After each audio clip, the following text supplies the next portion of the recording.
지금 이 순간 북한 보위부가 혈안이 되어 찾고 있는 4명이 있습니다. 북한 최고 과학 엘리트 가족이 한밤중에 갑자기 사라졌기 때문인데요. 김정은에게 최고의 대우를 받던 이들이 모든 걸 버리고 도망쳤습니다. 도대체 무엇을 알게 됐기에 목숨과 맞바꿀 결심을 한 걸까요? 그리고 어떻게 철통 같은 감시망을 뚫고 자유를 찾았을까요? 지금부터 그 숨막히는 96시간의 기록을 들려드리겠습니다. 자연자의 안전을 위해 일부 내용이 각색되었음을 알려드립니다. 저는 리은솔입니다. 제가 김정은 앞에서 핵융합 방정식을 설명했다고 하면 믿으시겠어요? 그것도 17살의 말이죠. 국제물리올림피아드에서 2번째 금메달을 목에 걸었을 때 저는 북한 과학의 미래라고 불렸습니다. 시상대 위에서 인공기가 올라가는 걸 보며 눈물이 났어요. 위대한 원수님, 이 영광을 당신께 바칩니다. 제가 외친 이 말이 전 세계에 생중계되었죠. 평양으로 돌아온 다음 날 믿기 힘든 일이 벌어졌습니다. 은솔 동무 원수님께서 즉시 오라고 하신다. 보위부 요원 3명이 새벽에 집으로 찾아왔어요. 아버지는 김일성 대학교 핵물리학과 교수, 어머니는 생명공학 연구원이셨지만 이 시간에 찾아온 보위부 앞에서는 그저 떨 수밖에 없었죠. 무슨 일이지? 아버지의 목소리가 떨렸습니다. 좋은 일입니다. 리 교수님. 보위부 요원이 드물게 미소를 지었어요. 금수산 태양궁전 별관으로 안내받았습니다. 대리석 복도를 걸으며 다리가 후들거렸어요. 문이 열리자 정말로 김정은이 서 있었습니다. 우리 은솔이가 왔구나. 그가 직접 걸어 나와 제 손을 잡았어요. TV로 보던 것보다 훨씬 젊어 보였죠. 남조선 놈들이 뭐라고 했나? 그가 웃으며 물었습니다. 한국 학생들이 저보고 서울대로 오라고 했습니다만 저는 원수님의 품을 떠날 수 없다고 당당히 거절했습니다. 역시 우리 은솔이야. 김정은이 크게 웃었어요. 내가 특별한 선물을 준비했다. 그날 저희 가족은 평양 중심가 특급 아파트를 받았습니다. 30평이나 되는 넓은 집이었죠. 최신형 독일제 실험 장비도 받았고 무엇보다 충격적인 건 다음 발표였어요. 은솔이는 이제부터 국가과학원 핵융합연구소 특별연구원이다. 17살의 핵융합연구원이 된 거예요. 북한 역사상 최연소였죠. 감사합니다, 원수님. 제가 울먹이며 말했어요. 반드시 우리 공화국을 에너지 강국으로 만들겠습니다. 다음 날부터 제 일상은 완전히 바뀌었습니다. 아침 5시에 일어나 김일성, 김정일, 김정은 초상화 앞에서 맹세를 하고 6시부터는 핵융합연구소로 출근했죠. 리은솔 연구원, 오늘은 플라즈마 가둠 시간 연장 실험을 할 거야. 선임 연구원이 저를 특별 대우했어요. 다른 연구원들은 30대가 넘어야 만질 수 있는 장비를 제가 직접 다뤘으니까요. 점심시간에도 연구는 계속됐습니다. 은솔 동무, 이 방정식 좀 봐줘. 자기장 계산이 안 맞아. 여기 적분 구간이 잘못됐네요. 이렇게 바꿔보세요. 제가 수식을 고치자 선임들이 감탄했어요. 역시 천재는 다르구나. 저녁엔 특별사상 교육이 있었습니다. 남조선은 미국의 해구산에 의존하는 불쌍한 나라다. 하지만 우리는 자체 핵융합으로 무한 에너지를 만들 것이다. 저는 그 말을 철석같이 믿었어요. 우리가 핵융합을 성공시키면 전 세계가 부러워할 거라고요. 남동생 도연이는 15살인데도 컴퓨터 천재로 불렸습니다. 국가보안 시스템 개발에 참여할 정도였죠. 누나, 오늘 보안성에서 새로운 암호 체계를 만들었어. 대단하네. 역시 우리 도연이야. 온 가족이 모이는 저녁 식사는 언제나 화목했습니다. 우리 은솔이가 오늘도 훌륭한 성과를 냈다며? 아버지가 자랑스럽게 물으셨어요. 플라즈마 온도를 0.3초 더 유지하는데 성공했어요. 정말 대단하구나. 우리 가족이 조국의 미래를 만들고 있어. 어머니는 유전자 조작표 개발로 김정은 표창을 받으셨고 아버지는 우라늄 농축 효율을 5% 높이셨죠. 겉으로 보면 완벽한 과학자 가족이었습니다. 그런데 지금 생각해보면 부모님 눈빛에는 늘 불안이 서려 있었어요. 특히 아버지는 해외 학술지를 보실 때마다 한숨을 쉬셨죠. 그때는 몰랐지만 이미 진실을 알고 계셨던 겁니다. 주말이면 가족끼리 대동강변을 산책했어요. 그때 아버지가 종종 이상한 말씀을 하셨죠. 은솔아, 과학자에게 가장 중요한 게 뭘까? 당연히 조국에 대한 충성이죠. 그래. 그런데 진실을 추구하는 것도 중요하단다. 그 말씀의 의미를 그때는 몰랐어요. 두 번째 김정은 접견이 있던 날, 더 놀라운 제안을 받았습니다. 은솔아, 내년 베이징 국제과학포럼에 우리 대표로 가거라. 핵융합 성과를 세계에 알려야지. 영광입니다, 원수님. 김정은이 제 어깨에 손을 올렸어요. 너 같은 인재가 있어서 든든하다. 남조선 과학자들이 얼마나 부러워하겠나. 집으로 돌아오는 차 안에서 부모님은 이상하게 침묵하셨어요. 동생 도연이만 신이 나서 떠들었죠. 누나가 베이징에 간다니 정말 대단해. 하지만 그 영광스러운 초대장이 우리 가족의 운명을 완전히 바꿀 줄은 그때는 정말 꿈에도 몰랐습니다. 모든 게 완벽해 보였던 그날이 사실은 거대한 감옥 생활의 절정이었다는 걸 곧 알게 될 거였어요. 베이징 포럼 초대를 받은 후 한 달이 지났습니다. 준비를 시작하면서 저는 처음으로 해외 자료를 볼 기회가 생겼어요. 물론 철저히 검열된 자료들이었지만 그 안에서도 충격적인 내용들을 발견했죠. 은솔아, 이 자료는 극비야. 연구소 보안 담당자가 봉인된 파일을 건넸어요. 중국과 러시아 핵융합 연구 현황이다. 자료를 펼쳐보니 숨이 막혔습니다. 중국은 이미 플라즈마를 100일 초간 유지하는데 성공했더군요. 우리는 겨우 2초였는데 말이죠. 이게 정말인가요? 제가 떨리는 목소리로 물었어요. 서방의 과장된 선전일 수도 있어. 너무 믿지 마. 하지만 데이터는 거짓말을 하지 않았습니다. 온도, 압력, 자기장 세기까지 모든 수치가 정확했어요. 우리가 얼마나 뒤처져 있는지 처음으로 깨달았죠. 그날 밤 집에서 도연이가 몰래 제 방으로 왔습니다. 누나, 이거 봐. 도연이가 USB를 건넸어요. 이게 뭐야? 내가 보안 시스템 점검하다가 발견한 건데. 한국 과학자들 논문이야. 심장이 쿵쾅거렸습니다. 이건 명백한 반동 자료였어요. 도연아, 이런 거 보면 안 돼. 누나도 궁금하잖아. 우리가 정말 최고인지. USB를 컴퓨터에 꽂는 순간 놀라운 세상이 펼쳐졌습니다. 카이스트, 서울대, 포항공대. 한국 대학들의 연구 성과가 가득했죠. 특히 충격적인 건 한국계 미국인 과학자 김필립의 논문이었습니다. 그는 불과 35세에 노벨 물리학상 후보에 올랐더군요. 북한 출신 부모를 둔 과학자가 자유로운 환경에서 이룬 성과였죠. 누나, 여기 좀 봐. 도연이가 화면을 가리켰어요. 한국은 대학생들도 자유롭게 연구하고 해외 학회에 참가한대. 그만해. 다 미제의 선전이야. 하지만 제 목소리에는 확신이 없었습니다. 논문에 실린 실험 데이터와 사진들은 조작하기 어려운 것들이었으니까요. 다음 날 연구소에서 이상한 일이 있었습니다. 선임 연구원 한 분이 갑자기 사라진 거예요. 박 연구원이 어디 갔습니까? 제가 물었어요. 지방 연구소로 발령났다. 소장이 차갑게 대답했습니다. 하지만 다들 알고 있었죠. 그가 해외 학술지를 몰래 더 구해보려다 발각됐다는 걸요. 그날 저녁 특별 사상 검토가 있었습니다. 최근 일부 연구원들 사이에서 사상 이완 현상이 발견됐다. 보위부 지도원이 엄하게 말했어요. 해외 자료를 맹신하는 것은 곧 반역이다. 모두가 숨죽였습니다. 저도 가슴이 철렁했죠. 어젯밤 본 USB가 떠올랐으니까요. 집에 돌아와서 급히 도연이를 불렀어요. 그 USB 당장 없애. 왜? 아직 다 못 봤는데. 박 연구원이 정치범 수용소에 끌려갔어. 우리도 조심해야 해. 도연이 얼굴이 하얗게 질렸습니다. 하지만 그 녀석 정말 대담했어요. 누나, 그럼 더 봐야 하는 거 아니야? 진실을 알아야지. 무슨 소리야. 누나도 느꼈잖아. 뭔가 이상하다고. 사실 도연이 말이 맞았습니다.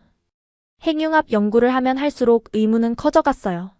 왜 우리는 국제학회에 못 가는지, 왜 해외 공동연구는 금지인지, 왜 늘 비밀에 쌓여 있어야 하는지. 일주일 후 아버지가 귀가하시면서 이상한 말씀을 하셨어요. 은솔아, 베이징 포럼 준비는 잘 되고 있니? 네, 발표 자료 거의 완성했어요. 그래. 아버지가 잠시 망설이시더니 말씀하셨어요. 혹시 그곳에서 다른 나라 과학자들을 만나면 잘 들어두렴. 무슨 말씀이세요? 그냥. 세상은 넓다는 걸 기억해라. 어머니가 아버지를 쏘아보셨어요. 무언가 숨기고 있다는 걸 직감했습니다. 그날 밤 부모님 방에서 낮은 대화 소리가 들렸어요. 너무 위험해요. 아이들이 눈치챌 거예요. 이미 은솔이는 의심하기 시작했어. 더는 속일 수 없어. 조금만 더 기다려요. 때가 오면. 무슨 대화인지 정확히 들리지 않았지만 불안감은 커져만 갔습니다. 다음 날 도연이가 또 충격적인 걸 들고 왔어요. 누나, 내가 보안 시스템 뚫어서 찾아낸 건데. 리도연, 무슨 짓을 한 거야? 잠깐만 들어봐. 우리 집이 특별 감시 대상이래. 뭐? 도연이가 화면을 보여줬습니다. 우리 가족 파일에 빨간색으로 1급 감시라고 적혀 있었어요. 왜 우리가 감시 대상이지? 아빠가 해외 학회에 너무 자주 가셔서 그런 것 같아. 그제야 퍼즐이 맞춰지기 시작했습니다. 아버지의 한숨, 어머니의 불안한 눈빛, 그리고 집안의 미묘한 긴장감. 우리 가족은 이미 의심받고 있었던 거예요. 누나, 우리 어떻게 해야 해? 처음으로 두려움이 밀려왔습니다. 황금 세장이 점점 좁아지는 걸 느꼈어요. 하지만 이게 시작일 뿐이라는 걸 그때는 아직 몰랐습니다. 베이징 포럼이 한 달 앞으로 다가온 어느 날, 연구소에서 돌아온 저는 집 앞에서 이상한 광경을 목격했습니다. 검은 차량 2대가 우리 아파트 앞에 서 있었고 보이부 요원들이 드나들고 있었어요. 가슴이 쿵 내려앉았습니다.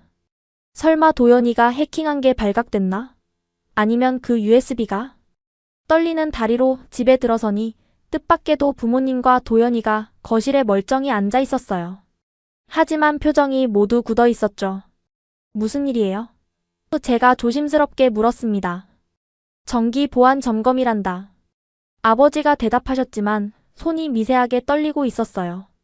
보이부 요원들이 집안 곳곳을 뒤지고 있었습니다. 책장, 컴퓨터, 심지어 화장실까지요. 리 교수님. 대장으로 보이는 요원이 아버지께 다가왔습니다. 해외 학회 자료들을 좀 봐야겠습니다. 서재에 있습니다. 모두 승인받은 자료들이에요. 요원들이 서재로 들어갔고 우리는 숨도 제대로 쉬지 못한 채 기다렸습니다. 도연이가 제 손을 꼭 잡았어요. 손바닥이 땀으로 축축했죠. 30분쯤 지났을까요? 요원 하나가 뭔가를 들고 나왔습니다. 이게 뭡니까? 그가 USB를 들어 보였어요. 제 심장이 멈추는 것 같았습니다. 도연이가 준 그 USB였어요. 분명 제 방 서랍 깊숙이 숨겨뒀는데. 모르겠는데요. 아버지가 침착하게 대답하셨어요. 처음 보는 물건입니다. 리 교수님 서재에서 나왔습니다. 그때 어머니가 나서셨어요. 아, 그거 제가 환자 진료 기록 백업해둔 거예요. 병원에서 준 거라. 요원이 의심스러운 눈빛으로 USB를 들여다봤습니다. 확인해봐야겠습니다. 가져가겠습니다. 그런데 그 안에 환자 개인정보가. 어머니가 당황하셨어요. 국가보안이 우선입니다. 요원들이 떠난 후 우리는 한참 동안 아무 말도 하지 못했습니다. 그 USB에 뭐가 들어있니? 아버지가 낮은 목소리로 물으셨어요. 한국 과학자들 논문이요. 도연이가 울먹이며 대답했습니다. 아버지 얼굴이 사색이 됐어요. 모두 짐을 싸라. 지금 당장. 여보? 어머니가 놀라셨어요. 시간이 없어. 그들이 내용을 확인하면 끝이야. 그때 현관벨이 울렸습니다. 우리 모두 얼어붙었죠. 리 교수님 다시 왔습니다. 벌써? 이렇게 빨리? 아버지가 문을 여니 아까 그 대장이 서 있었어요. 그런데 표정이 달랐습니다. USB 내용을 확인했습니다. 그가 말했어요. 다행히 정말 의료 기록이더군요. 우리 모두 안도의 한숨을 내쉬었습니다. 하지만 다음 말에 다시 긴장했죠. 그런데 이상한 점이 있어서요. 파일 생성 날짜가 오늘 오후더군요. 순간 정적이 흘렀습니다. 그럴 리가. 어머니가 말을 더듬으셨어요. 뭔가 숨기는 게 있으신 것 같은데요? 그때 도연이가 앞으로 나섰습니다. 제가 했어요. 뭐? 제가 누나 연구자료 백업하려다가 실수로 엄마 파일을 덮어 쓴 거예요. 날짜가 그래서. 요원이 도연이를 뚫어지게 쳐다봤어요. 15살이 보안 USB를 다뤄? 저 컴퓨터 영재원 다니잖아요. 그 정도는 할 수 있어요. 긴장된 순간이었지만 요원은 결국 고개를 끄덕였습니다. 앞으로 조심하세요. 보안 규정 위반은 큰 죄입니다. 요원이 떠난 후 아버지가 도연이를 꼭 안아주셨어요. 잘했다. 하지만 정말 위험한 순간이었어. 그 USB 진짜 내용은 어디 있어? 제가 물었어요. 도연이가 씩 웃었습니다. 내가 바보야? 당연히 따로 백업해뒀지. 클라우드 서버에. 클라우드가 뭐야? 누나는 물리만 않아. 인터넷 저장 공간이야. 북한 보안망 밖에 있는. 그날 밤 가족 회의가 열렸습니다. 아버지가 먼저 입을 여셨어요. 더는 숨길 수 없을 것 같구나. 무슨 말씀이세요? 제가 물었어요. 은솔아, 도연아. 너희가 본 게 맞다. 우리는 정말 뒤처져 있어. 아니, 거짓 속에 살고 있다는 게 맞겠지. 어머니가 눈물을 흘리셨어요. 미안해. 너희들을 이런 곳에서 키워서. 엄마, 무슨 소리예요? 아버지가 창밖을 보시며 말씀하셨어요. 내가 작년 모스크바 학회에 갔을 때 한국 과학자들을 만났다. 그들이 하는 연구를 보고 충격받았어. 우리보다 20년은 앞서 있더구나. 그럼 우리가 배운 게 다 거짓은 아니야. 하지만 진실의 일부일 뿐이지. 도연이가 물었어요. 그럼 이제 어떻게 해요? 아버지가 우리를 돌아보셨습니다. 베이징 포럼이 기회가 될 수도 있어. 하지만 그때 또 현관벨이 울렸습니다. 이번엔 인민반장이었어요. 리 교수님, 내일 아침 보이부에서 면담하자고 합니다. 무슨 일로? 베이징 포럼 참가권 재검토한답니다. 문이 닫힌 후 우리는 서로를 바라봤습니다. 이제 시작이구나. 아버지가 중얼거리셨어요. 그 말의 의미를 그때는 몰랐지만 우리 가족의 운명을 바꿀 96. 시간이 곧 시작될 거라는 걸 어렴풋이 느끼고 있었습니다.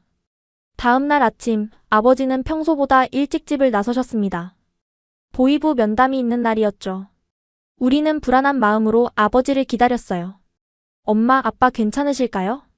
도연이가 걱정스럽게 물었습니다. 걱정 마. 아빠는 현명한 분이야. 어머니가 대답하셨지만 손으로는 계속 찻잔을 만지작거리고 계셨어요. 정오가 되어서야 아버지가 돌아오셨습니다. 의외로 표정이 밝으셨어요. 베이징 포럼 참가 승인이 났다. 정말요? 제가 놀라서 물었어요. 그래. 오히려 가족 모두 동행하라고 하더구나. 은솔이 연구 성과를 가족이 함께 축하해야 한다면서. 뭔가 이상했습니다. 보이부가 이렇게 관대할 리 없었죠. 그날 저녁 아버지가 텔레비전 볼륨을 크게 올리고 우리를 가까이 불렀습니다. 잘 들어라. 우리 집에는 최소 6개의 도청 장치가 있다. 우리 모두 숨이 멎었습니다. 어떻게 아세요? 도연이가 속삭였어요. 오늘 보이부에서 넌지시 알려줬다. 우리를 시험하는 거야. 아버지가 천장을 가리키며 계속 말씀하셨어요. 거실, 침실, 전화기, 심지어 화장실에도 있을 거다. 그러니 이제부터 우리는 완벽한 연극을 해야 해. 연극이요? 제가 물었습니다. 그래. 겉으로는 충성스러운 과학자 가족, 속으로는. 아버지가 말을 멈추고 종이에 뭔가를 쓰셨어요. 탈출을 준비하는 사람들. 우리는 그 글씨를 보고 얼어붙었습니다. 아버지가 재빨리 종이를 불태우셨어요. 앞으로 중요한 대화는 밖에서만 한다. 집에서는 오직 충성스러운 대화만. 그때부터 우리 가족의 기막힌 이중생활이 시작됐습니다. 아침이면 우리는 크게 외쳤어요. 위대한 원수님, 오늘도 과학 연구에 매진하겠습니다. 엄마, 오늘 김정은 원수님 교시 공부할 거예요. 도청장치를 위한 완벽한 연극이었죠. 하지만 매일 저녁 산책 시간은 달랐습니다. 대동강변을 걸으며 아버지가 진짜 계획을 설명하셨어요. 내가 5년 전부터 준비한 게 있다. 5년이나요? 어머니도 놀라셨어요. 해외 학회 때마다 조금씩 빼돌린 연구비가 있어. 중국 은행에 2만 달러. 그 돈으로 뭘? 브로커 연락처도 확보했다. 베이징에서 움직일 거야. 도연이가 물었어요. 그럼 다 같이 도망가는 거예요? 아니다. 그럼 즉시 발각돼. 각자 다른 루트로 가야 해. 계획은 정교했습니다. 저는 학회 도중 이탈, 부모님은 각각 다른 국경으로, 도연이는 나는 평양에 남는다. 뭐라고? 우리 모두 깜짝 놀랐어요.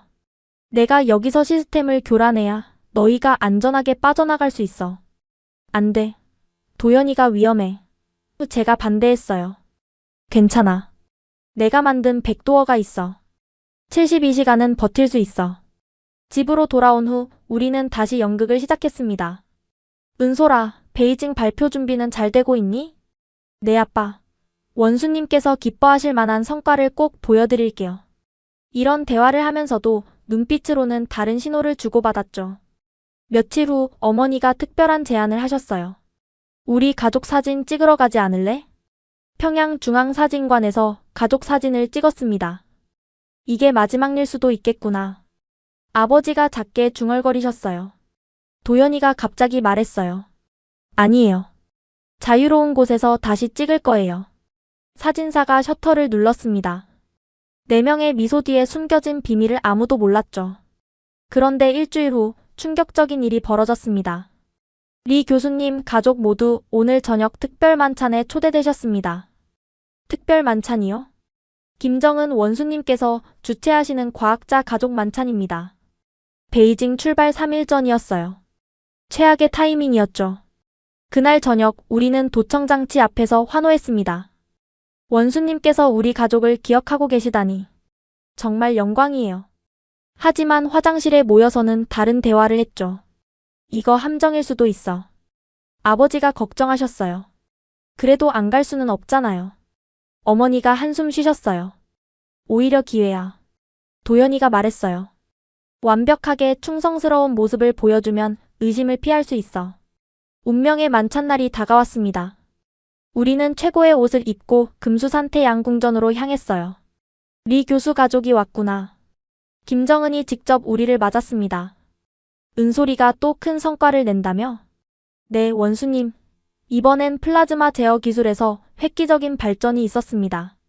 제가 열정적으로 설명하는 동안 김정은은 만족스럽게 웃었어요. 역시 내가 아끼는 가족이야. 베이징에서도 좋은 성과 기대한다. 그가 도연이를 보며 물었어요. 너는 해킹 천재라며? 아닙니다, 원수님. 그저 조국을 위해 열심히 배우고 있을 뿐입니다. 겸손하구나. 마음에 들어. 만찬 내내 우리는 완벽한 충성스러운 가족을 연기했습니다. 디저트가 나올 때쯤 김정은이 의미심장한 말을 했어요. 해외에 나가면 유혹이 많을 거야. 하지만 우리 은솔이 가족은 절대 흔들리지 않겠지? 당연합니다, 원수님. 아버지가 단호하게 대답하셨어요. 저희는 원수님의 은혜를 절대 잊지 않습니다. 만찬이 끝나고 집으로 돌아오는 차 안. 우리는 모두 탈진한 상태였습니다. 3일 후면 베이징입니다. 그리고 그곳에서 우리 가족은 영원히 흩어질지도 모릅니다.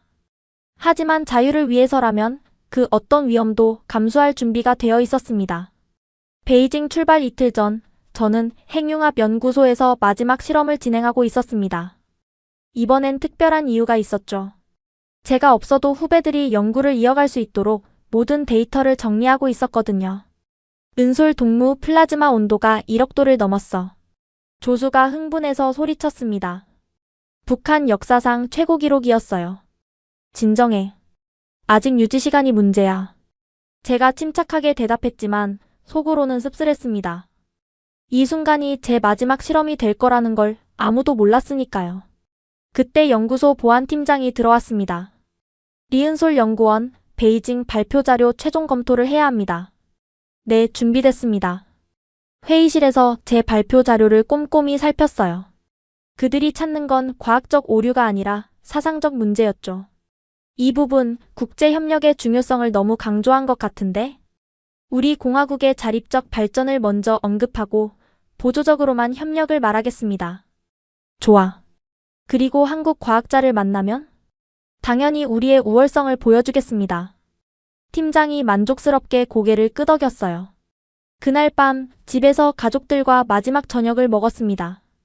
평범한 저녁 식사처럼 보였지만 우리 모두 알고 있었죠. 다시는 이렇게 모이지 못할 수도 있다는 걸. 은솔아, 베이징 날씨는 춥다니까 옷 따뜻하게 챙겨라. 어머니가 평소처럼 잔소리하셨어요. 네, 엄마. 걱정 마세요. 식사 후 도연이가 제 방으로 왔습니다. 누나, 이거 가져가. 작은 USB였어요. 이게 뭐야? 내가 만든 프로그램이야. 중국에서 안전하게 연락할 수 있는 암호화 통신 앱. 도연아. 그리고 이건 내 최고 작품이야. 도연이가 노트북을 열었어요. 북한 출입국 관리 시스템에 심은 시한폭탄 같은 거야. 내가 신호를 보내면 72시간 동안 시스템이 마비돼. 너무 위험해. 들키면 어떡해? 걱정 마. 나도 빠져나갈 준비는 다 해뒀어. 그날 밤 부모님도 각자의 방법으로 작별을 준비하셨어요. 아버지는 연구 노트를 정리하시고 어머니는 환자 기록을 마무리하셨죠. 새벽 3시 우리는 몰래 옥상에 모였습니다. 평양의 야경이 어둡게 펼쳐져 있었어요. 각자 비상 연락 방법은 숙지했지? 아버지가 확인하셨어요. 중국 단둥의 조선족 식당 백두산. 우리가 동시에 대답했습니다. 만약 한 명이라도 실패하면 다른 사람들은 계속 가야 해요. 어머니가 단호하게 말씀하셨어요. 약속이야. 출발 당일 아침 우리는 평소보다 더 큰 목소리로 충성을 맹세했습니다. 위대한 원수님, 베이징에서 조국의 위상을 높이고 오겠습니다. 도청 장치를 위한 마지막 연극이었죠. 공항으로 가는 길 도연이가 갑자기 배가 아프다고 했어요. 병원에 가야겠어요. 도연이가 신음했습니다. 출발 시간이. 어머니가 걱정하셨어요. 괜찮아요. 누나랑 아빠만 먼저 가세요. 우리는 다음 비행기로 갈게요. 계획대로였습니다. 우리는 일부러 나눠서 출발하기로 했거든요. 공항에서 아버지와 저는 베이징행 비행기에 올랐습니다. 리 교수님 따님과 함께 가시는군요. 보위부 감시원이 우리와 동행했어요. 예상했던 일이었죠. 내 딸아이가 떨리는 것 같아서요. 비행기가 이륙하는 순간 창밖을 봤습니다. 작아지는 평양을 보며 생각했어요. 안녕 감옥 같은 내 고향. 베이징 공항에 도착하자 북한 영사관 직원들이 기다리고 있었습니다. 리 교수님 호텔로 모시겠습니다. 감사합니다. 하지만 제 머릿속에는 이미 탈출 시간표가 그려져 있었죠. 학회 둘째 날 오후 3시 그때가 기회였습니다. 호텔에 짐을 푼 후 아버지와 함께 대회장을 미리 둘러봤어요. 은솔아, 저기 비상구 위치 봐둬. 네, 아빠. 그런데 대회장 로비에서 뜻밖의 사람을 만났습니다. 리은솔 양? 돌아보니 작년 대회에서 만났던 한국 학생이었어요. 카이스트 박사과정 김태영이었죠. 아, 안녕하세요. 올해도 발표하시나 봐요. 작년 발표 정말 인상적이었는데. 감시원이 우리 대화를 지켜보고 있었어요. 조심해야 했죠. 네, 이번엔 더 발전된 연구를 준비했어요. 기대되네요. 혹시 그가 명함을 건넸어요. 나중에 기회가 되면 우리 연구실에 방문해 보시겠어요? 감사합니다만 저는 조국을 떠날 수 없어요. 일부러 큰 소리로 대답했습니다. 감시원이 만족스럽게 고개를 끄덕였죠. 그날 밤 아버지와 호텔방에서 마지막 점검을 했습니다. 물론 TV 볼륨은 최대로 올리고요. 내일 어머니와 도연이가 도착하면 모레 계획대로 움직인다. 알겠어요, 아빠. 하지만 다음날 충격적인 소식이 전해졌습니다. 리 교수님 평양에서 연락 왔습니다. 영사관 직원이 심각한 표정으로 찾아왔어요. 따님 동생이 갑자기 맹장 수술을 받아서 부인과 함께 올 수 없다고 합니다. 뭐라고요? 아버지가 놀라서 일어서셨어요. 제 심장이 쿵 내려앉았습니다. 설마 계획이 발각된 건 아니겠지? 수술은 잘 됐답니다. 회복되면 바로 오신다고. 아버지와 저는 눈빛을 교환했습니다. 이게 도연이의 신호일 수도 있었어요. 아니면 정말 위급한 상황이거나. 그날 밤 저는 도연이가 준 USB를 꺼냈습니다. 암호화 앱을 실행하니 메시지가 하나 와 있었어요. 계획대로 72시간 시작. 도연이었습니다. 그 녀석 정말로 시스템에 손을 댄 거예요. 이제 후퇴는 없었습니다. 내일이 바로 우리 가족의 운명이 결정되는 날이었죠. 학회 첫날 밤 저는 환송만찬에서 마지막 연기를 했습니다. 북한의 핵융합 기술이 이렇게 발전했다니 놀랍습니다. 중국 과학자가 감탄했어요. 이것은 시작에 불과합니다. 위대한 김정은 원수님의 영도 아래 더 큰 발전을 이룰 겁니다. 하지만 속으로는 카운트다운을 하고 있었죠. 24시간 후면 나는 자유인이다. 학회 둘째 날 아침 저는 평소보다 일찍 일어났습니다. 오늘이 바로 제 인생 최대의 발표이자 마지막 무대가 될 날이었죠. 은솔아, 준비됐니? 아버지가 문을 두드리셨어요. 네, 아빠. 하지만 우리 둘 다 알고 있었습니다. 오늘 준비한 건 발표가 아니라 탈출이라는 걸요. 아침 식사를 하러 내려가니 감시요원이 기다리고 있었습니다. 리 연구원, 오늘 발표 기대하고 있습니다. 조국의 명예가 걸린 일이니까요. 최선을 다하겠습니다. 대회장으로 향하는 택시 안에서 아버지가 제 손을 꼭 잡으셨어요. 말없는 격려였죠. 오전 10시 드디어 제 발표 시간이 왔습니다. 500명이 넘는 각국 과학자들 앞에 섰어요. 안녕하십니까? 저는 조선민주주의인민공화국 핵융합연구소 리은솔입니다. 발표를 시작하자 청중들이 집중했습니다. 제가 준비한 내용은 실제로 획기적인 것이었거든요. 플라즈마 제어에 관한 새로운 수학적 모델이었죠. 이 방정식을 통해 우리는 플라즈마 유지 시간을 기존보다 5배 연장할 수 있었습니다. 청중석에서 감탄사가 흘러나왔어요. 특히 미국과 일본 과학자들이 열심히 필기하는 게 보였죠. 발표가 끝나자 질문이 쏟아졌습니다. 놀라운 성과입니다. 국제 공동 연구 계획은 없으신가요? 바로 이 순간이었어요. 제가 기다리던 질문이었죠. 저희는 항상 열려 있습니다. 과학에는 국경이 없다고 믿으니까요. 감시요원의 표정이 굳었지만 이미 늦었어요. 청중들은 박수를 쳤고 여러 명함이 제게 전달됐죠. 점심 휴식 시간, 아버지와 저는 화장실에서 짧게 만났습니다. 오후 3시 계획대로야. 아버지가 속삭이셨어요. 엄마와 도연이는요? 각자 움직이고 있을 거다. 믿어야지. 오후 세션이 시작됐습니다. 저는 일부러 맨 뒷줄에 앉았어요. 2시 45분 저는 조용히 일어났습니다. 화장실에 가는 척하면서 복도로 나왔죠. 그런데 감시요원이 따라왔습니다. 어디 가십니까? 화장실이요. 같이 가죠. 심장이 쿵쾅거렸지만 침착하게 걸었습니다. 화장실 입구에서 그가 기다리는 사이 저는 도연이가 준 USB를 꺼냈어요. 화장실 창문에 미리 준비해둔 로프가 있었습니다. 어젯밤 아버지가 설치해둔 거였죠. 3시 정각 저는 창문을 열고 밖으로 뛰어내렸습니다. 1층이라 높지 않았어요. 리 연구원, 리 연구원. 뒤에서 감시요원의 외침이 들렸지만 저는 미친 듯이 뛰었습니다. 미리 확인해둔 비상구를 통해 건물을 빠져나왔어요. 택시를 잡아타고 외쳤습니다. 베이징 서역. 빨리요. 운전사가 이상하게 쳐다봤지만 제가 100 위안을 내밀자 바로 출발했어요. 그때 핸드폰이 울렸습니다. 아버지였어요.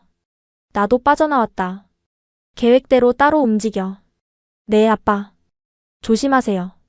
서역에 도착한 저는 미리 예매해둔 시안행 기차표를 찾았습니다. 가짜 신분증으로 만든 거였죠. 도연이가 해킹해서 만들어준 중국 신분증이었어요. 기차에 오르는 순간 뒤에서 경찰 사이렌 소리가 들렸습니다. 이미 수배가 시작된 것 같았어요. 도연아, 내 시스템이 작동하고 있겠지? 그때 평양의 도연이는 국가보안성 지하 전산실에 있었습니다. 도연 동무, 시스템 점검은 끝났나? 네, 이상 없습니다. 하지만 도연이는 이미 모든 준비를 마친 상태였죠. 출입국 관리 시스템, 수배 전산망, 심지어 보이부 통신망까지.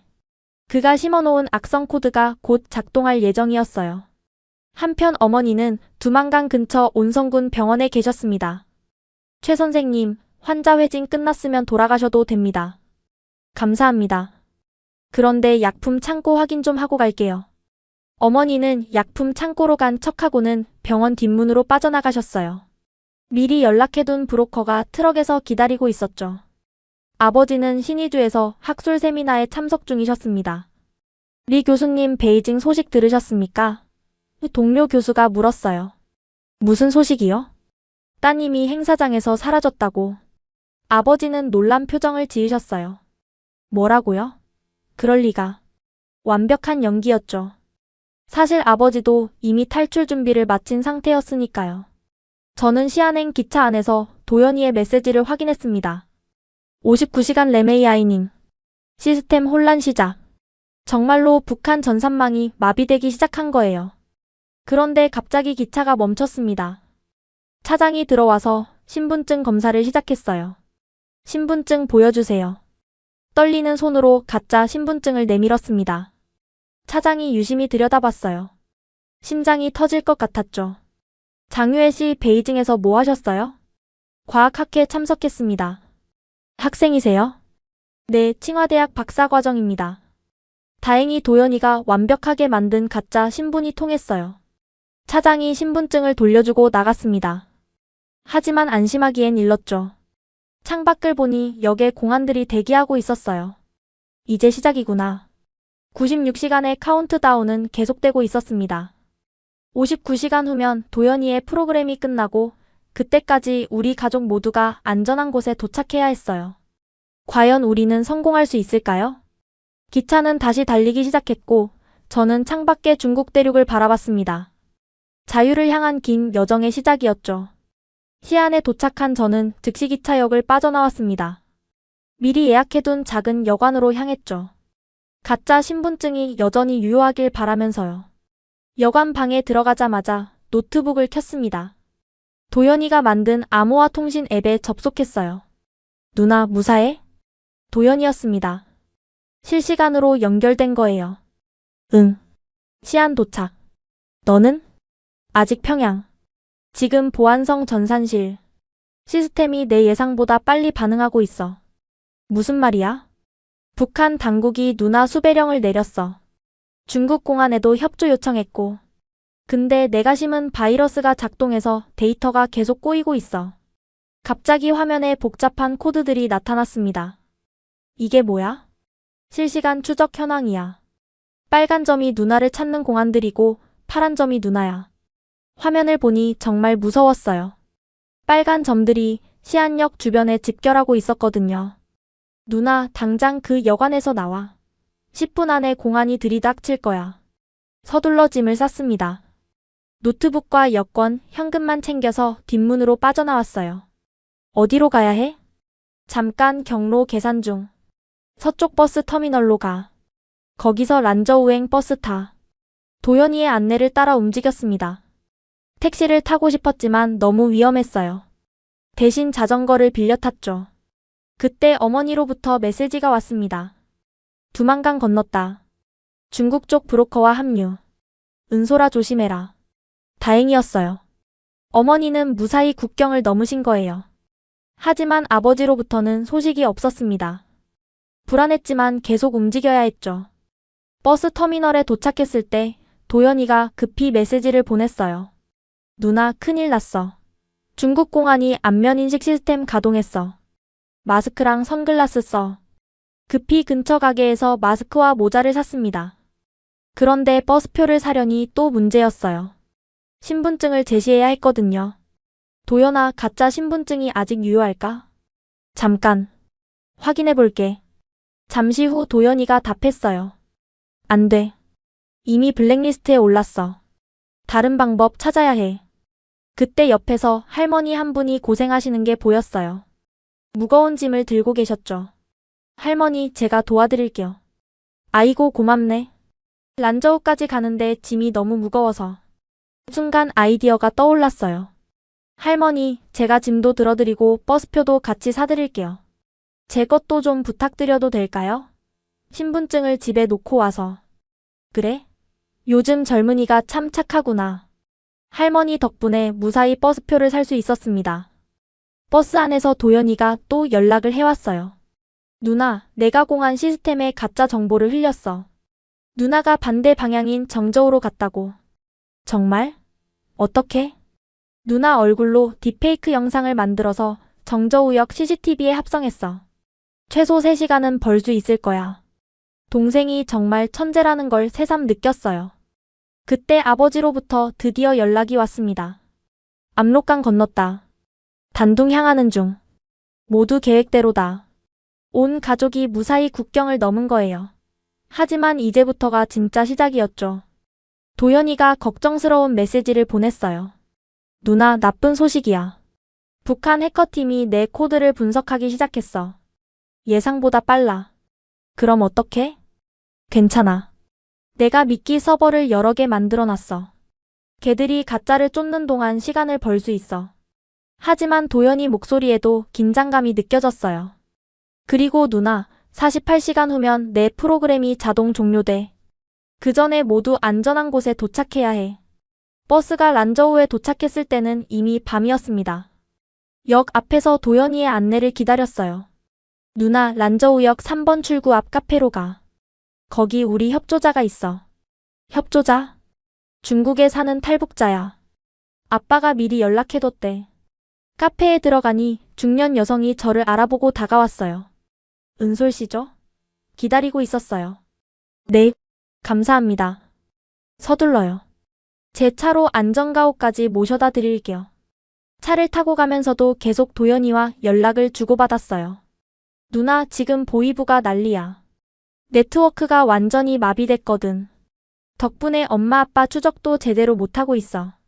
너는 언제 나올 거야? 36시간 후. 마지막까지 시스템 교란해야 해. 그래야 너희가 안전하게 빠져나갈 수 있어. 눈물이 났어요. 15살짜리 동생이 가족을 위해 이런 위험을 감수하고 있다니. 안전가옥에 도착했을 때 뜻밖의 사람들이 기다리고 있었어요. 은솔아. 어머니였습니다. 그리고 아버지도 계셨어요. 엄마, 아빠. 우리는 서로를 부둥켜 안고 울었어요. 하지만 기쁨도 잠시, 도연이 없는 가족 상봉은 불완전했죠. 도연이는 꼭 데려올 거야. 아버지가 단호하게 말씀하셨어요. 그때 노트북에서 경고음이 울렸습니다. 긴급. 북한 해커팀이 진짜 서버 찾아냈어. 시스템 붕괴 시작. 24시간밖에 못 버틸 것 같아. 시간이 촉박했습니다. 도연이를 구출하고 모두가 안전한 곳으로 가려면 24시간밖에 없었어요. 디지털 전쟁은 이제 최종 단계에 접어들고 있었습니다. 안전가옥에서의 짧은 제외 후 우리는 다시 흩어져야 했습니다. 중국 당국의 추적을 피하려면 함께 움직일 수 없었죠. 도연이 구출 작전을 시작해야 해. 아버지가 지도를 펼치며 말씀하셨어요. 24시간 안에요? 어머니가 걱정스럽게 물으셨습니다. 도연이가 보낸 좌표를 보면 평양에서 빠져나와 함경북도로 향하고 있어. 무산 근처에서 만나기로 했다. 그때 도연이로부터 음성 메시지가 왔어요. 배경에서 급한 발걸음 소리가 들렸죠. 누나, 나 지금 평양역이야. 청진행 야간 열차 탔어. 보이부가 5분 차이로 놓쳤대. 시스템이 18시간 정도밖에 못 버틸 것 같아. 도연아, 조심해.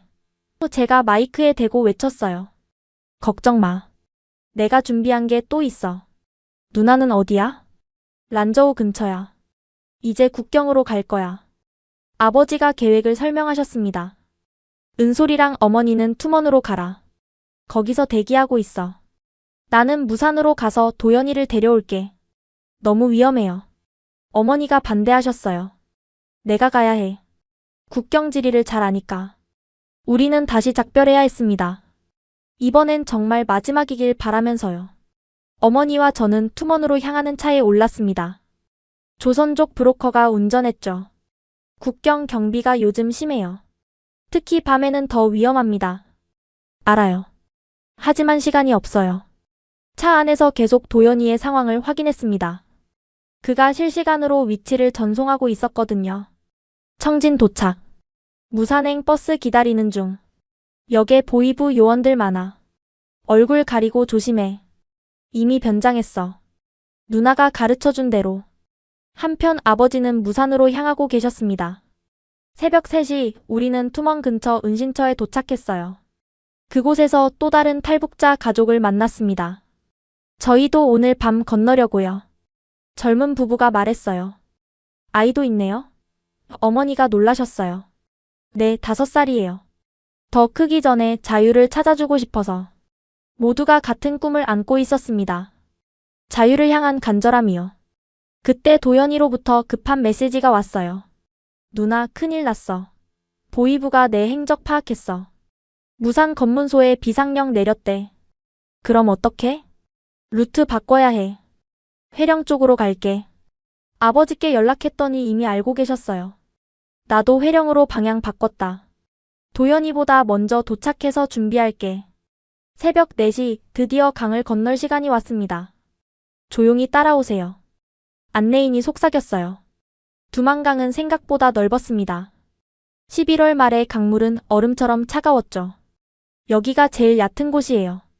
그래도 허리까지는 찹니다.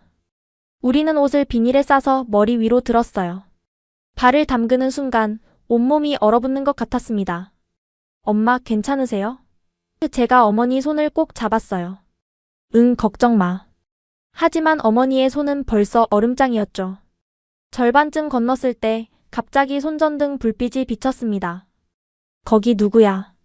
북한 국경경비대였어요. 뛰어. 안내인이 소리쳤습니다.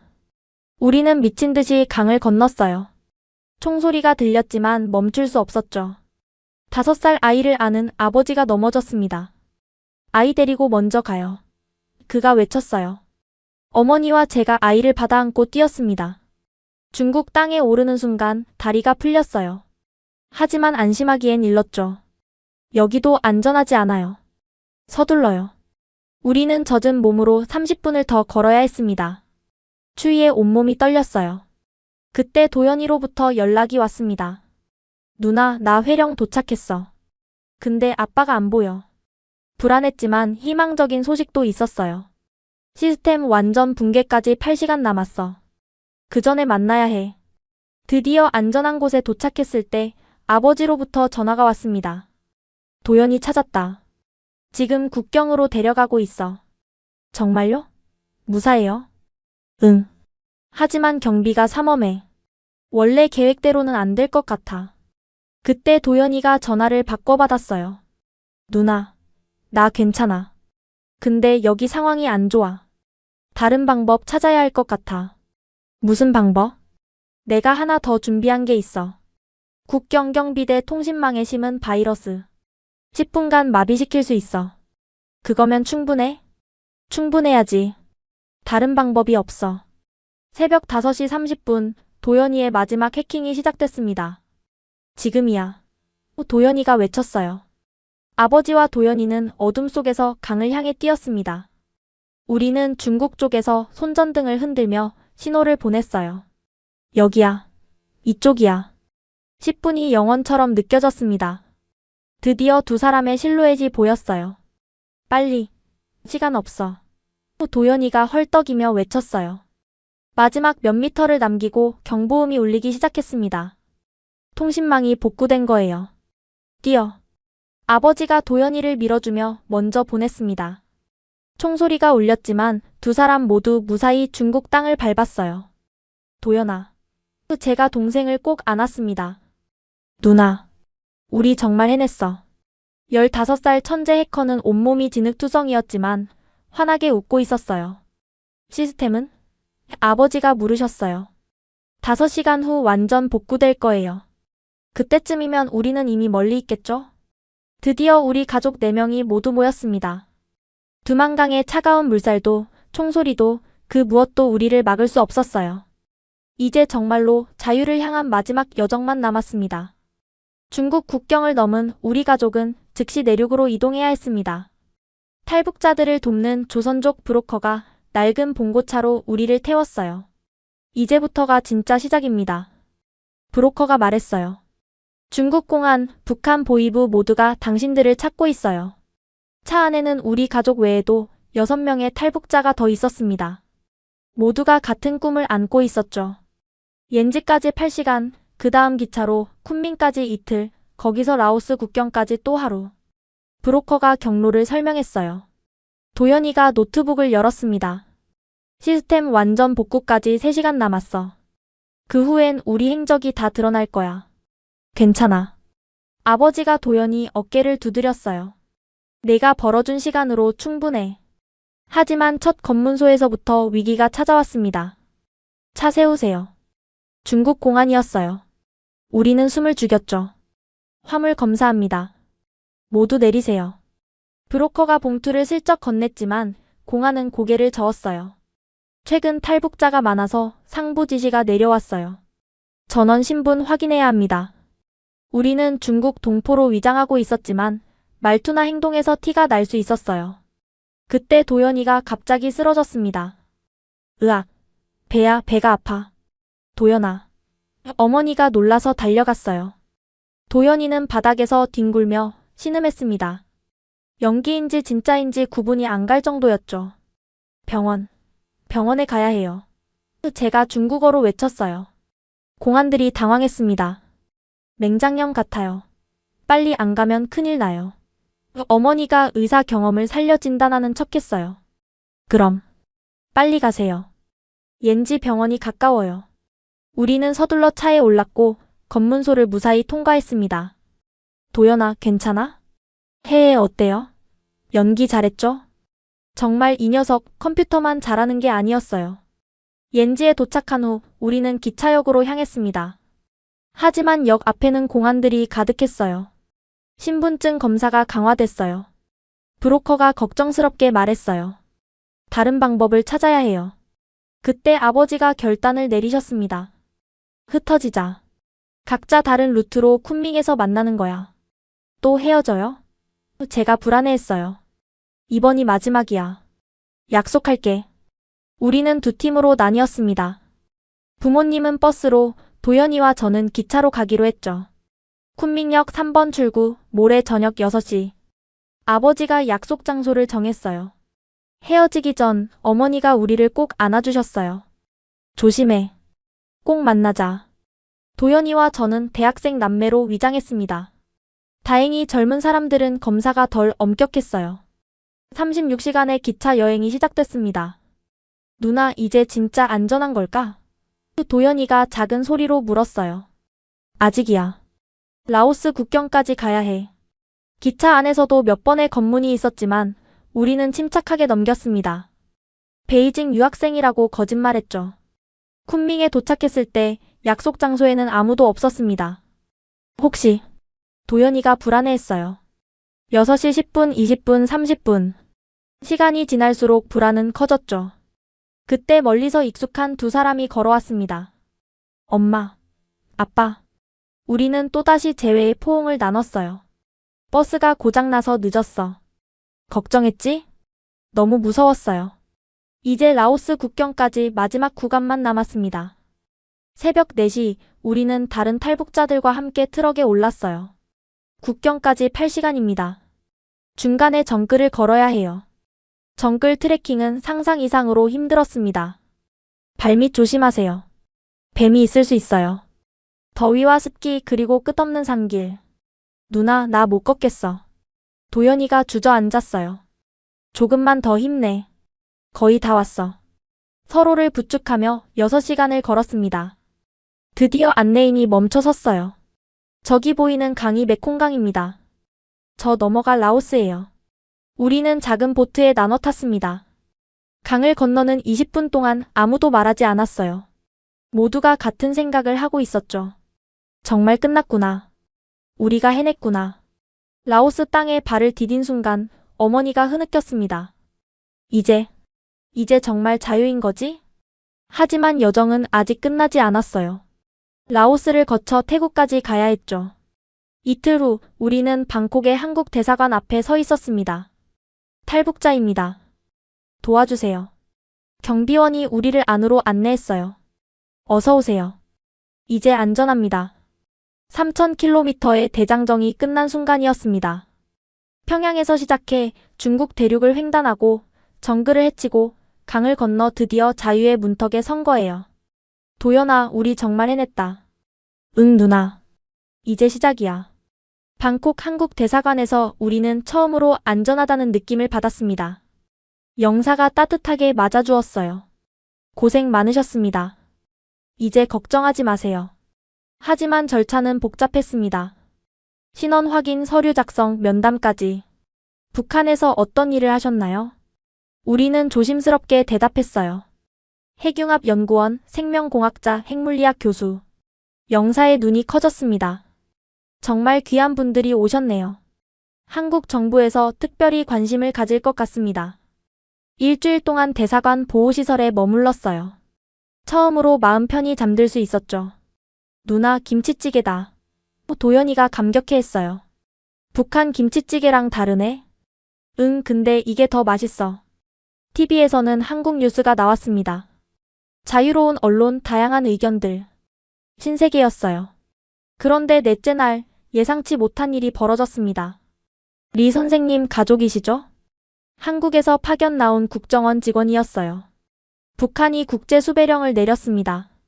핵심 기밀 유출 혐의로요. 우리가 뭘 유출했다고? 아버지가 당황하셨어요. 걱정 마세요. 한국 정부가 보호하겠습니다. 오히려 빨리 한국으로 모시고 가려고 합니다. 특별기가 준비됐습니다. 일반 탈북자들은 몇 달을 기다려야 하는데 우리는 일주일 만에 출국하게 된 거예요. 왜 우리를 특별 대우하는 거죠? 제가 물었어요. 솔직히 말씀드리면 여러분의 지식과 경험이 한국에 큰 도움이 될 거예요. 특히 은솔 씨와 도영 군은 비행기에 오르면서도 실감이 안 났습니다. 정말 한국으로 가는 건가? 승객 여러분, 4시간 후 인천국제공항에 도착합니다. 기내 방송을 듣는 순간 온 가족이 손을 맞잡았어요. 드디어 어머니가 눈물을 흘리셨어요. 창밖으로 보이는 구름 위 풍경이 꿈만 같았습니다. 그때 도연이가 물었어요. 누나, 한국에 가면 뭐부터 하고 싶어? 자유롭게 연구하고 싶어. 진짜 과학을 위한 연구. 나는 국을 가고 싶어. 하하, 넌 아직 고등학생이야. 천재는 예외래. 4시간이 순식간에 지났습니다. 잠시 후 착륙하겠습니다. 비행기가 고도를 낮추자 창밖으로 불빛이 보이기 시작했어요. 저게 서울이야? 도연이가 감탄했어요. 끝없이 펼쳐진 불빛의 바다. 평양과는 비교할 수 없었죠. 새벽 2시 비행기가 인천공항에 착륙했습니다. 대한민국에 오신 것을 환영합니다. 승무원의 인사말에 또 눈물이 났어요. 입국 심사대를 통과하는 순간이 가장 감격적이었습니다. 목적이 어떻게 되시죠? 탈북. 아니, 이제 한국 국민이 되러 왔습니다. 직원이 미소 지으며 도장을 찍어줬어요. 환영합니다. 공항 로비로 나오니 국정원 직원들이 기다리고 있었어요. 특별보호 대상이신 만큼 안전한 곳으로 모시겠습니다. 차를 타고 서울로 향하면서 창밖을 구경했어요. 건물들이 정말 높다. 도연이가 연신 감탄했죠. 불빛이 왜 이렇게 많아? 24시간 도시래. 제가 설명했어요. 하나원에 도착했을 때는 이미 아침이었습니다. 여기서 12주 동안 적응 교육을 받으실 거예요. 방을 배정받고 짐을 풀면서도 믿기지 않았어요. 우리 정말 한국에 온 거 맞지? 어머니가 물으셨어요. 네, 엄마. 이제 자유예요. 첫 일주일은 정신없이 지나갔습니다. 민주주의, 자본주의, 한국 사회 이야기. 배울 게 너무 많았어요. 투표를 자유롭게 한다고? 아버지가 놀라셨어요. 대통령을 욕해도 잡혀가지 않는다고? 도연이가 믿을 수 없어 했죠. 가장 충격적인 건 인터넷이었습니다. 뭐든지 검색할 수 있어요. 제한이 없어요. 도연이는 완전히 신세계를 발견한 것 같았어요. 누나, 유튜브에 물리학 강의가 수천 개야. 공짜로 볼 수 있어. 저도 놀랐습니다. MIT 스탠포드 강의를 그냥 볼 수 있다니. 이게 진짜 세계구나. 2주차에는 특별한 면담이 있었습니다. 은솔 씨는 카이스트에서 관심을 보이고 있어요. 특별 편입을 제안했습니다. 정말요? 도영 군도 영재학교 입학시험을 볼 수 있어요. 꿈만 같은 제안들이었죠. 어느 날 교육장에서 다른 탈북자를 만났어요. 어머, 은솔이 아니야? 놀랍게도 평양 영재원 선배였던 향란 언니였어요. 언니? 언니도 왔어요? 작년에 왔어. 너도 결국 왔구나. 우리는 서로를 부둥켜 안고 울었어요. 그때 우리가 이럴 줄 알았을까? 자유가 이렇게 좋은 건지 왜 아무도 안 알려줬을까? 교육이 끝날 무렵 우리 가족은 작은 아파트를 배정받았어요. 우리 집이야. 도연이가 신나서 뛰어다녔어요. 초상화 걸 필요도 없고 도청 장치도 없어. 그날 밤 우리는 치킨을 시켜 먹으며 축하했어요. 자유 대한민국 건배. 우리 가족의 새 출발을 위해. 창밖으로 보이는 서울의 야경이 눈부셨습니다. 우리는 정말로 해냈어요. 그 모든 위험과 고난을 뚫고 자유를 찾았죠. 이제 진짜 인생이 시작되는 거예요. 하나원 수료 후 우리 가족은 서울 노원구의 작은 아파트에 입주했습니다. 20평 남짓한 공간이었지만 우리만의 자유로운 공간이라는 게 중요했죠. 이제부터 여기가 우리 집이야. 아버지가 현관문에 열쇠를 꽂으며 말씀하셨어요. 와, 따뜻한 물이 24시간 나와. 도연이가 수도꼭지를 틀며 감탄했어요. 첫 주말 우리는 마트에 장을 보러 갔습니다. 이게 다 먹을 수 있는 거예요?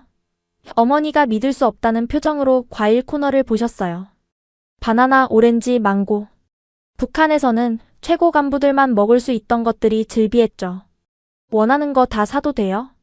제가 물었어요. 돈만 있으면 뭐든 살 수 있어요. 직원이 웃으며 대답했죠. 계산대에서 카드로 결제하는 것도 신기했습니다. 현금 없이도 물건을 살 수 있다니. 집으로 돌아와 저녁을 준비하면서 어머니가 갑자기 우셨어요. 왜 그래요, 엄마? 너무 행복해서. 이런 평범한 일상이 꿈만 같아. 월요일 저는 카이스트 면접을 보러 갔습니다. 리은솔 씨, 북한에서의 연구 경험을 들려주세요. 17세의 핵융합 연구에 참여했습니다. 플라즈마 제어 분야에서. 교수님들이 놀라며 질문을 쏟아냈어요. 그 나이에 그런 연구를? 놀랍네요. 하지만 제약이 많았어요. 이제는 자유롭게 연구하고 싶습니다. 일주일 후 합격 통지를 받았어요. 누나 합격이래. 도연이가 더 좋아했죠. 도연이도 영재학교 시험에서 놀라운 성과를 보였어요. 15살에 이런 프로그래밍 실력이라니. 어디서 배웠어요? 북한 보안 시스템 해킹하면서요. 도연이가 솔직하게 대답했어요. 면접관들이 웃음을 참느라 힘들어했죠. 아버지는 원자력 연구원 면접을 보셨고 어머니는 의사 자격 시험을 준비하기 시작했어요. 하지만 적응이 쉽지만은 않았습니다. 어느 날 제가 편의점에서 알바를 구하려 했어요. 탈북자세요? 죄송한데 자리가 없네요. 몇 군데서 거절당했죠. 탈북자에 대한 편견이 있었던 거예요. 누나, 우리가 이상한 거야? 도연이가 물었어요. 아니야. 시간이 지나면 나아질 거야. 학교 생활도 처음엔 어려웠어요. 너 북한에서 왔다며? 진짜 김정은 봤어? 거기선 진짜 쥐 먹어? 호기심 어린 질문들이 때로는 상처가 됐죠. 하지만 점차 진심으로 대해주는 친구들을 만났어요. 은솔아, 너 정말 대단하다. 그런 곳에서 탈출하다니. 같이 공부하자. 내가 모르는 거 알려줄게. 도연이는 학교에서 스타가 됐어요. 야, 리도연이 또 전국 해킹대회 1등 했대. 천재 아니야? 구글 코리아에서 스카우트 제의도 왔다던데. 하지만 가장 힘든 건 북에 남은 사람들에 대한 그리움이었어요. 향란이는 어떻게 지낼까? 제가 한숨 쉬었어요. 연구소 동료들도. 아버지가 말을 잊지 못하셨죠. 그래도 우리는 매일 감사하며 살았습니다. 주말마다 새로운 곳을 탐험했어요. 와, 남산타워다. 한강이 이렇게 아름다운 곳이었어? 처음 본 바다에서 도연이는 감격했죠. 누나, 바다가 진짜 끝이 없어. 이제 우리도 끝없이 갈 수 있어. 6개월이 지났을 때 작은 기적이 일어났어요. 은솔아, 내 연구 논문이 국제학회에 채택됐어. 카이스트 지도 교수님이 알려주셨죠. 정말요? 제가요? 그럼. 내가 제안한 플라즈마 제어 모델이 혁신적이래. 북한에서는 꿈도 못 꿨던 일이었어요. 가족 모두가 새로운 삶에 적응해가고 있었습니다. 아버지는 연구원에서 인정받기 시작했고 어머니는 의사시험에 합격하셨어요. 엄마가 다시 의사가 됐어. 우리 모두 축하했죠. 어느 날 저녁 가족이 모여 앉았어요. 1년 전 이맘때를 기억해? 아버지가 물으셨어요. 두만강을 건너던 그 추운 밤. 어머니가 회상하셨죠. 그때는 정말 막막했는데 제가 덧붙였어요. 근데 해냈잖아. 도연이가 환하게 웃었어요. 창밖으로 서울의 야경이 반짝였습니다. 우리에게는 이제 무한한 가능성이 열려 있었어요. 자유롭게 꿈꾸고 도전하고 실패해도 다시 일어설 수 있는 세상. 이게 바로 우리가 목숨 걸고 찾던 자유였습니다. 탈북 1년이 지났습니다. 저는 카이스트에서 핵융합 연구를 계속하고 있었고 제가 북한에서 연구하던 플라즈마 제어 이론이 국제적으로 주목받기 시작했어요. 은솔 씨, 곧 열릴 국제학회에서 발표 요청이 왔어요. 지도 교수님이 알려주셨죠. 정말요? 제가 발표를요? 내 논문이 큰 관심을 받고 있어요. 자신감 가지세요. 북한에서는 상상도 못했던 기회였죠. 도연이는 고등학교 2학년인데도 이미 실리콘밸리의 주목을 받고 있었어요. 누나, 나 스타트업 인턴십 제의 받았어. 뭐? 고등학생인데? 프로그래밍 실력만 보고 뽑는데 방학 때 할 거야. 아버지는 한국원자력연구원에서 중요한 프로젝트를 맡으셨어요. 북한 핵시설에 대한 내 지식이 평화적 목적으로 쓰이게 됐어. 어머니는 탈북민 의료지원센터를 열 준비를 하고 계셨습니다. 우리처럼 온 사람들을 돕고 싶어. 우리 가족은 각자의 방식으로 한국 사회에 기여하고 있었죠. 그러던 어느 날 뜻밖의 연락을 받았습니다. 은솔아? 나 향란이야. 언니도 나왔어요? 평양영재원 동료였던 향란 언니가 6개월 전에 탈북했다는 거예요. 너희 가족 소식 듣고 용기를 냈어. 고마워. 우리는 서울에서 재회했습니다. 자유가 이렇게 좋은 줄 알았으면 더 일찍 나올걸. 그러게요. 왜 그렇게 세뇌당하고 살았을까요? 한편 국제학회 발표를 준비하면서 특별한 만남이 있었어요. 혹시 리은솔 연구원님이신가요? 학회 준비 모임에서 한 교수님이 다가오셨어요. 네, 맞습니다. 2023년 베이징 학회에서 뵀던 김태영입니다. 지금은 교수가 됐어요. 베이징에서 제게 명함을 건넸던 그 한국 학생이었어요. 그때는 상황이 죄송했어요. 이해해요. 대단한 용기를 내셨네요. 이제 같은 하늘 아래에서 연구할 수 있어서 기쁩니다. 우리는 이제 자유롭게 연구 이야기를 나눌 수 있었죠. 가장 보람 있었던 일은 다른 탈북 청소년들을 돕는 일이었어요. 선생님도 북에서 오셨어요? 한 학생이 물었어요. 응, 나도 너처럼 왔어. 공부가 너무 어려워요. 따라갈 수가 없어요. 괜찮아.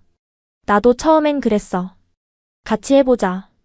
매주 토요일 탈북 청소년 학습 멘토링을 했습니다. 도연이도 컴퓨터 교실을 열었어요. 형, 이거 진짜 내가 만들 수 있어? 당연하지. 나도 북한에서 독학했어. 시간이 지나면서 우리 이야기가 알려지기 시작했어요. 한 방송국에서 다큐멘터리를 만들고 싶다고 연락이 왔죠. 과학자 가족의 탈북기, 많은 사람들에게 희망을 줄 것 같아요. 고민 끝에 출연을 결정했습니다. 북한에도 꿈을 가진 젊은이들이 많아요. 그들에게 희망을 주고 싶어요. 방송 후 반응은 뜨거웠어요. 은솔 씨 가족 이야기에 감동받았습니다. 자유의 소중함을 다시 깨달았어요. 그리고 놀랍게도 해외에서도 연락이 왔어요. 자유를 찾은 과학자들의 이야기를 더 많은 사람들에게 알리고 싶습니다. 우리의 이야기가 세계에 알려지기 시작한 거죠. 최근 도연이가 큰 결정을 했다고 말했어요. 누나, 나 대학 가면서 동시에 스타트업 하려고. 뭐? 그게 가능해? 탈북민들을 위한 IT 교육 플랫폼이야. 내가 받은 도움을 돌려주고 싶어. 17살의 도연이는 벌써 사회적 기업가를 꿈꾸고 있었어요. 이제 우리 가족은 완전히 한국 사회의 일원이 되었습니다. 저는 박사과정 준비를 하며 한국 핵융합 연구에 기여하려 하고, 도연이는 최연소 기업가를 꿈꾸며 도전하고 있어요. 아버지는 평화적 에너지 연구에 매진하시고, 어머니의 병원은 곧 개원할 예정이죠. 하지만 우리는 잊지 않습니다. 아직도 그곳에 남아있는 사람들을, 자유를 꿈꾸지만 떠나지 못하는 수많은 사람들을, 언젠가 그들도 이 자유를 누릴 수 있기를. 그날을 위해 우리는 오늘도 최선을 다해 살아갑니다. 자유 대한민국에서 진짜 우리의 삶을 살아가면서. 지금까지 북한 최고 과학자 가족의 기적 같은 탈북 이야기를 들려드렸습니다. 17살 물리 천재 은솔이와 15살 해커 도연이, 그리고 부모님이 목숨을 걸고 찾은 자유. 96시간의 디지털 추격전 끝에 그들은 새로운 삶을 시작할 수 있었죠. 이 이야기가 주는 메시지는 분명합니다. 자유는 그 무엇과도 바꿀 수 없는 소중한 가치라는 것. 지금도 북한에는 자유를 갈망하는 수많은 사람들이 있습니다. 언젠가 그들도 이 자유를 누릴 수 있기를 간절히 바랍니다. 구독과 좋아요 부탁드리고요. 특히 자유의 소중함을 더 많은 사람들에게 알리기 위해 이 영상을 꼭 공유해주세요. 지금까지 코리아 원더풀이었습니다. 감사합니다.